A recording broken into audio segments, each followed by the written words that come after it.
주 안에서 사랑하는 성도 여러분, 8월 22일 여러분들의 모든 길 가운데에 주님과 동행하시는 축복이 있기를 소망합니다.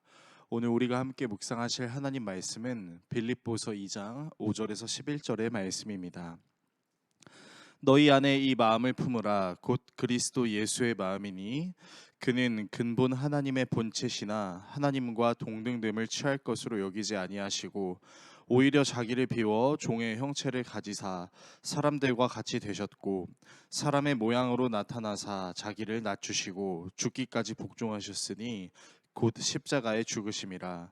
이러므로 하나님이 그를 지극히 높여 모든 이름 위에 뛰어난 이름을 주사 하늘에 있는 자들과 땅에 있는 자들과 땅 아래에 있는 자들로 모든 무릎을 예수의 이름으로 꿇게 하시고 모든 입으로 예수 그리스도를 주라 시인하여 하나님 아버지께 영광을 돌리게 하셨느니라. 아멘.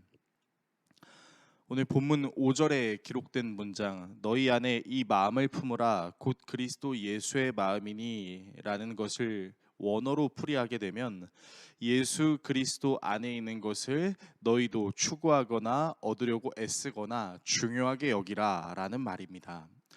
한국어로 그리스도 안에 있는 것을 마음이라고 번역하긴 했지만 좀 더 원어에 가깝게 표현하자면 예수 그리스도의 태도와 정신 그리고 예수 그리스도께서 추구하신 것이라고 말할 수 있습니다. 예수님의 태도와 정신, 추구하신 것이 무엇일까요? 크게 두 가지로 말씀드릴 수 있는데요. 첫 번째는 자신을 비우시고 종의 형체를 가지신 것입니다. 본문 6절에서 7절을 읽겠습니다. 그는 근본 하나님의 본체시나 하나님과 동등됨을 취할 것으로 여기지 아니하시고 오히려 자기를 비워 종의 형체를 가지사 사람들과 같이 되셨고. 아멘.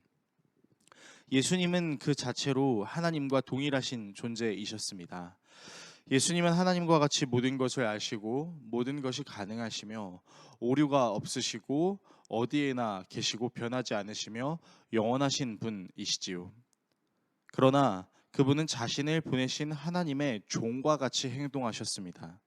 자기를 비웠다는 것은 하나님이 가지고 계신 신성을 버렸다라는 것을 의미하는 것이 아니라 자신이 가지고 있는 모든 결정 권한을 내려놓고 전적으로 하나님의 말씀을 따랐다는 것을 의미합니다. 예수님은 하나님이 전하라고 말씀하신 모든 말씀을 전하셨고 하나님의 뜻만을 온전히 행하셨습니다. 두 번째는 사람과 같이 되신 것인데요. 본문 7절의 하반절과 8절을 읽겠습니다. 사람들과 같이 되셨고 사람의 모양으로 나타나사 자기를 낮추시고 죽기까지 복종하셨으니 곧 십자가에 죽으심이라. 아멘. 예수님이 사람과 같이 되셨다라는 의미는 사람이 겪는 모든 일을 예수님도 겪으셨다라는 것을 뜻합니다. 예수님은 하나님과 동일하신 존재이시기 때문에 굳이 사람과 같은 모든 느낌들을 느끼실 필요가 없으셨습니다.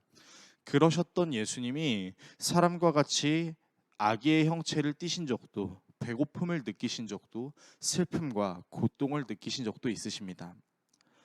사실 예수님이 굳이 느끼실 필요가 없는 종류의 고통들이지요. 예수님께서는 돌이 떡이 되는 권능도 높은 곳에서 뛰어내리실 수 있는 능력도 모든 사람이 자기를 경배하게 만드실 수 있는 영광도 가지고 계신 분이셨습니다. 하지만 예수님께서는 사람들이 느낄 수 있는 모든 것을 함께 느끼심으로 사람 그 자체를 공감해 주시고 우리의 구원의 문제를 이루시기 위해 마땅히 사람이 치러야 할 죄값을 대신 치르셨습니다. 굳이 당하지 않으셔도 되는 고통을 사람을 위해 하나님께 순종함으로 당하신 것입니다. 그렇기 때문에 우리는 사람으로 오셨지만 하나님과 같으신 예수님을 통해 하나님이 우리를 얼마나 사랑하시는지를 알 수 있고 예수 그리스도가 진정한 메시아다라고 고백할 수 있습니다. 오늘의 말씀을 우리에게 어떻게 적용할 수 있을까요? 바울은 이러한 예수님의 태도를 추구하고 본받고 실천하라 라고 이야기합니다. 바로 예수님과 같은 태도가 진정한 사랑이기 때문입니다. 사랑은 내가 가진 것을 남들에게 적당히 베푸는 수준을 말하는 것이 아닙니다.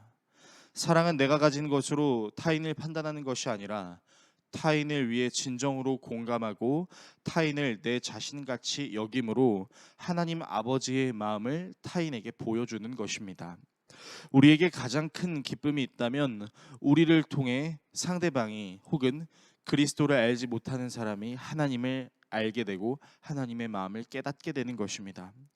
우리가 추구하는 그리스도를 닮는 모습을 드러내므로 상대방이 하나님을 궁금해하고 알고 싶어하는 것이죠. 예수님께서 바로 그것을 실천하셨고 우리는 예수님의 그러한 모습을 추구함으로 하나님의 기쁨이 되어야 할 것입니다.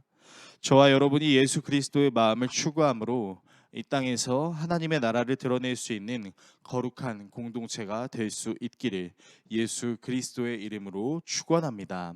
기도하겠습니다. 우리를 사랑하시는 하나님 아버지, 예수 그리스도의 마음을 품으라. 즉 예수님 안에 있었던 것들을, 그 정신과 태도와 예수님이 추구하셨던 것을 본받고 싶어하는 마음을 우리에게 허락하여 주셔서 우리를 통하여 예수 그리스도의 사랑이 드러나고 예수 그리스도의 사랑을 깨달음으로 하나님이 진정한 하나님이시라는 것을 깨달을 수 있도록 우리를 사용하여 주시옵소서. 예수 그리스도의 이름으로 기도드립니다. 아멘.